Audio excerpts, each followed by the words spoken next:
அதிமுக பொதுச்செயலாளர் எடப்பாடி கே பழனிசாமி அவர்கள் 41 பேர் செத்து போனாங்க. அப்ப கிட்டத்தட்ட எவ்வளவு நாள் உள்ள இருந்தாரு அப்படின்ற மாதிரியான வெளியிலே வரல.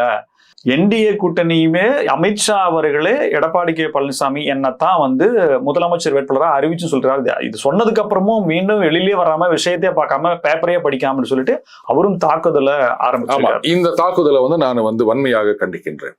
ஆனா வெளில வந்துதான் தெரிஞ்சுக்கணுமா? அதெல்லாம் வீட்டுக்குள்ள இருந்தாலே தெரியாதா? அவருக்கு விஷயம் தெரியலன்னு தானே சொல்ல வராரு. ஏங்க விஷயம் தெரியல ஒருத்தனுக்கு அப்படின்னு சொன்னா வெளில வந்தாலும் உள்ள இருந்தாலும் விஷயம் தெரியாதவன் தான். இப்போ வெளில வந்தாலும் தெரியாதுன்றீங்களா? நான் என்ன சொல்றது எனக்கு புரியல. ராம்சே, நான் உங்களையே சொல்றேன்.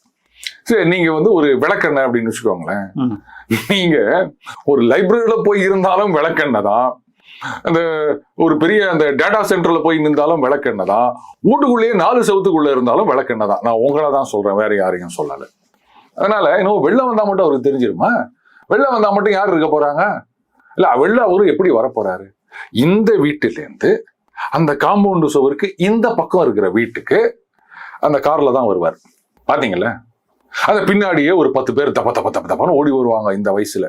ஏன் புஷி ஆனது ஒரு பெரிய தூண் தானே. அவர் அந்த கார்ல ஏத்தி உட்கார வச்சீங்கன்னு இந்த கேட்ல தானே தாண்டி போறீங்க. அதுல போக முடியாத? இவர் தான் சொல்றாரு, எல்லாருக்கும் 2 வீலர் வேண்டும், எல்லாருக்கும் வீடு வேண்டும். முதல்ல உங்க பக்கத்துல உட்கார்றதுக்கு உங்க கட்சி நிர்வாகிகளுக்கு இடம் கொடுங்க, அப்புறமா நீங்க 2 வீலர் கனவை பத்தி எல்லாம் நீங்க பேசலாம்.